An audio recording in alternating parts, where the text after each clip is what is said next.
So eto na nga po mga idol, Casimero Cuadro Alas, mamadaliin lang ang magiging laban kay Luis Nery ngayong nalalapit na June 6. At Luis Nery may pasabog at panibagong strategy o technique na gagamitin sa ating angas ng Pinas na si Casimero. Well, alamin ho natin lahat ng mga detalye. Sa fight details po ng laban ni Alas at ni Luis Nery, actually dapat matagal na itong nangyari itong laban na ito, no? April 18 pa dapat pero na-postpone. Ngayon, officially, final na ito, hindi na po ito magbabago.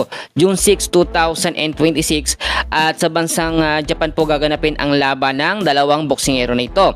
Ito po yung paglalabanan nila sa fight detail, super bantamweight, 122 pounds. Actually, matagal na nakuha ni Alas ang kanyang tamang timbang bago pa magsimula, no, yung dating schedule ng laban nila. At ito naman si Luis Nery, alam naman natin, may issue ito sa Japan. So pag-usapan ho natin mamaya. Etong laban nila hanggang sa round 10. Si Casimero Cuadro Alas, sinabi niya na kaya niyang tapusin ang laban at hindi daw aabot sa round 10. Alam naman natin mga kaibigan, bigatin at matinding laban din ang binibigay nito nga pong si Luis Nery. So yung sinasabi ni Alas na hindi aabot sa round 10, medyo duda tayo doon. Pero malalaman pa rin natin ang mga pwede pong mangyari. Undercard po ito, so kasabay ng laban ni Luis Nery at ni Casimero, yung laban po ni Moloney at ni Garcia. Aabangan din natin yan. So sa current form naman, si Janriel Casimero, angas ng Pinas, meron po itong 35 wins, meron pong 5 talo, meron pong 1 draw. Ito naman pong si Luis Nery, mas bata po, no? Mas bata ng 6 na taon si Luis Nery sa mga hindi nakakaalam. Merong 37 wins, merong 2 losses at 28 po doon ay KOs.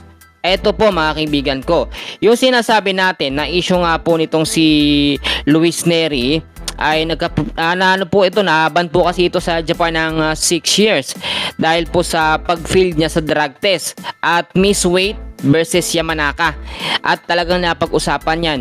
Sinasabi ng ilang mga expert na pwedeng baka mangyari na naman yan sa magiging laban kay Casimero. Kaya ang sinasabi natin na pwedeng kahit hindi lumaban si Casimero ay manalo dahil yung sa pag-field nito nga pong si Luis Nery sa drug test kapag nagkaroon na ng drug test bago po yung nalalapit na laban nila.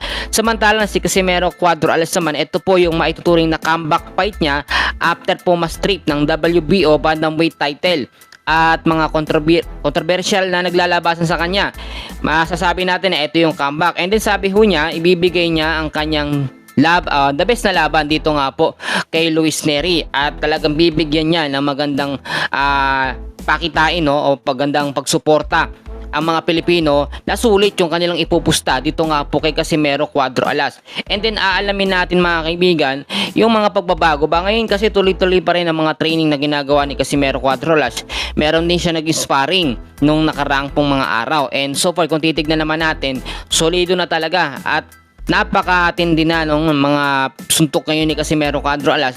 Yung comparison natin, kung titignan natin kung sino mananalo dito, lamang na lamang po si Casimero. Pero ito nagka-problema pa sa hatian ng pera. Ngayon kasi mas malaki yung ibibigay po na parte dito nga po kay Luis Nery kung ikukumpara dito nga po kay Casimero Cuadro Alas.